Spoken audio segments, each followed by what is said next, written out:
what is actually giving this newly created money value? The answer? The money that already exists. The new money essentially steals value from the existing money supply. For the total pool of money is being increased irrespective to demand for goods and services. And as supply and demand finds equilibrium, prices rise, diminishing the purchasing power of each individual dollar. This is generally referred to as inflation, and inflation is essentially a hidden tax on the public. What is the advice that you generally get? And that is, inflate the currency. They don't say debase the currency. They don't say devalue the currency. They don't say cheat the people who are saved. They say lower the interest rates. The real deception is when we distort the value of money, when we create money out of thin air. We have no savings, and yet there's so-called capital. So my question boils down to this: how in the world can we expect to solve the problems of inflation, that is, the increase in the supply of money, with more inflation? Of course, it can't. The fractional reserve system of monetary expansion is inherently inflationary. For the act of expanding the money supply, without there being a proportional expansion of goods and services in the economy, will always debase a currency. In fact, a quick glance at the historical values of the US dollar versus the money supply reflects this point definitively, for the inverse relationship is obvious. $1 in 1913 required $21.60 in 2007 to match value. That is a 96% devaluation since the Federal Reserve came into existence. Now, if this reality of inherent and perpetual inflation seems absurd and economically self-defeating, hold that thought, for absurdity is an understatement in regard to how our financial system really operates.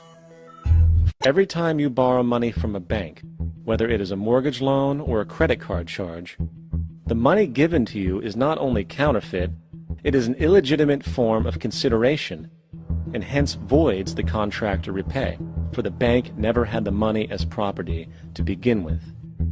Unfortunately, such legal realizations are suppressed and ignored, and the game of perpetual wealth transfer and perpetual debt continues. And this brings us to the ultimate question: why?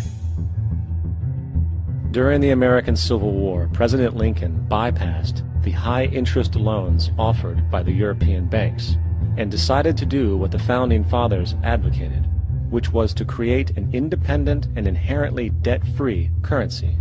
It was called the greenback. Shortly after this measure was taken, an internal document circulated between private British and American banking interests stated, "Slavery is but the owning of labor, and carries with it the care of laborers, while the European plan is that capital shall control labor by controlling wages. This can be done by controlling the money. It will not do to allow the greenback, as we cannot control that." The fractional reserve policy perpetrated by the Federal Reserve, which has spread in practice to the great majority of banks in the world, is, in fact, a system of modern slavery. Think about it. Money is created out of debt. And what do people do when they are in debt? They submit to employment to pay it off. But if money can only be created out of loans, how can society ever be debt-free? It can't. And that's the point. And it is the fear of losing assets coupled with the struggle to keep up with the perpetual debt and inflation inherent in the system, compounded by the inescapable scarcity within the money supply itself, created by the interest that can never be repaid, that keeps the wage slave in line, running on the hamster wheel with millions of others, in effect powering an empire that truly benefits only the elite at the top of the pyramid. For, at the end of the day, who are you really working for? The banks. Money is created in a bank and invariably ends up in a bank. They are the true masters, along with the corporations and governments they support. Physical slavery requires people to be housed and fed. Economic slavery requires people to feed and house themselves. It is one of the most ingenious scams for social manipulation ever created, and at its core, it is an invisible war against the population. Debt is the weapon used to conquer and enslave societies, and interest is its prime ammunition. And as the majority walks around oblivious to this reality, the banks, in collusion with governments and corporations, continue to perfect and expand their tactics of economic warfare, spawning new bases, such as the World Bank and international. Society today is composed of a series of institutions, from political institutions, legal institutions, religious institutions, to institutions of social class, familial values, and occupational specialization. It is obvious the profound influence these traditionalized structures have in shaping our understandings and perspectives. Yet, of all the social institutions we are born into, directed by, and conditioned upon, there seems to be no system as taken for granted and misunderstood as the monetary system. Taking on nearly religious proportions, the established monetary institution exists as one of the most unquestioned forms of faith there is. How money is created, the policies by which it is governed, and how it truly affects society are unregistered interests of the great majority of the population.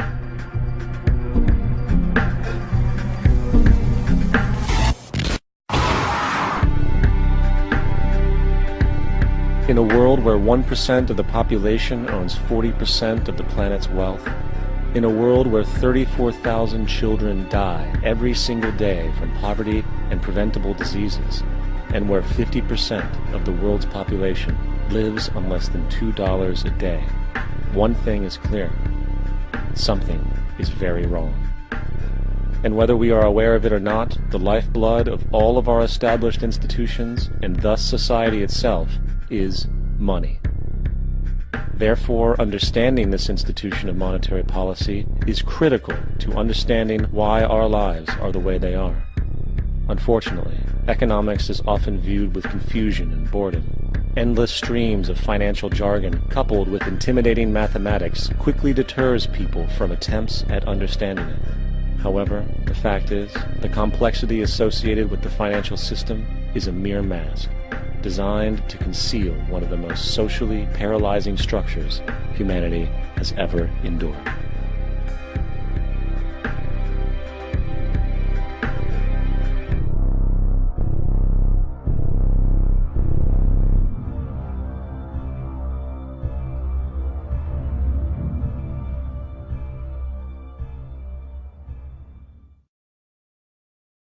A number of years ago, the Central Bank of the United States, the Federal Reserve, produced a document entitled Modern Money Mechanics. This publication detailed the institutionalized practice of money creation as utilized by the Federal Reserve and the web of global commercial. On the opening page, the document states its objective. The purpose of this booklet is to describe the basic process of money creation in a fractional reserve banking system. It then proceeds to describe this fractional reserve process through various banking terminology, a translation of which goes something like this. The United States government decides it needs some money, so it calls up the Federal Reserve and requests, say, $10 billion. The Fed replies, saying, sure, we'll buy $10 billion in government bonds from you. So the government takes some pieces of paper, paints some official-looking designs on them, and calls them treasury bonds. Then it puts a value on these bonds to the sum of $10 billion and sends them over to the Fed. In turn, the people at the Fed draw up a bunch of impressive pieces of paper themselves, only this time calling them Federal Reserve notes, also designating a value of $10 billion to the Fed. The Fed then takes these notes and trades them for the bonds. Once this exchange is complete, the government then takes the $10 billion in Federal Reserve notes and deposits it into a bank account. And upon this deposit, the paper notes officially become legal tender money, adding $10 billion to the U.S. money supply. And there it is. $10 billion in new money has been created.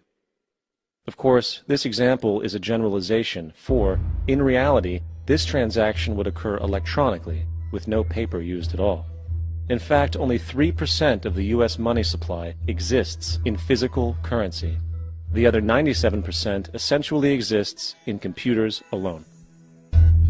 Now, government bonds are, by design, instruments of debt, and when the Fed purchases these bonds, with money it essentially created out of thin air, the government is actually promising to pay back that money to the Fed.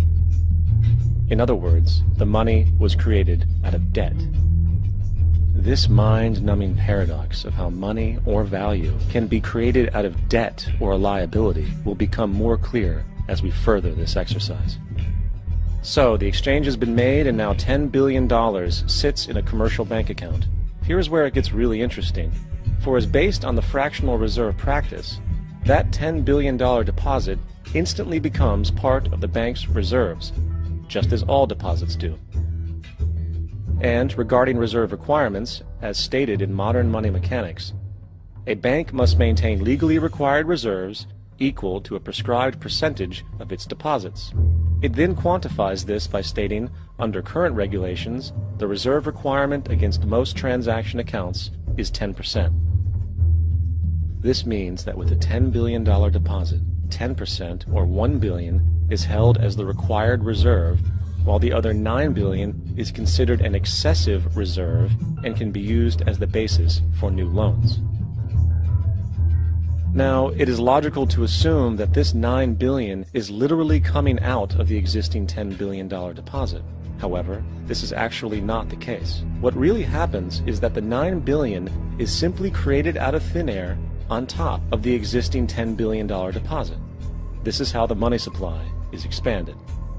As stated in modern money mechanics, of course they, the banks, do not really pay out loans from the money they receive as deposits. If they did this, no additional money would be created.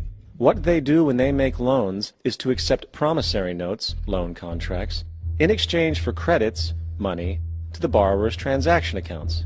In other words, the $9 billion can be created out of nothing simply because there is a demand for such a loan and that there is a $10 billion deposit to satisfy the reserve requirements. Now, let's assume that somebody walks into this bank and borrows the newly available $9 billion. They will then most likely take that money and deposit it into their own bank account. The process then repeats, for that deposit becomes part of the bank's reserves. 10% is isolated, and in turn 90% of the $9 billion, or $8.1 billion, is now available as newly created money for more loans. And, of course, that 8.1 can be loaned out and redeposited, creating an additional 7.2 billion, to 6.5 billion, to 5.9 billion, etc. This deposit money creation loan cycle can technically go on to infinity. The average mathematical result is that about $90 billion can be created on top of the original $10 billion. In other words, for every deposit that ever occurs in the banking system, about 9 times that amount can be created out of thin air. Money jitters. Ask the obliging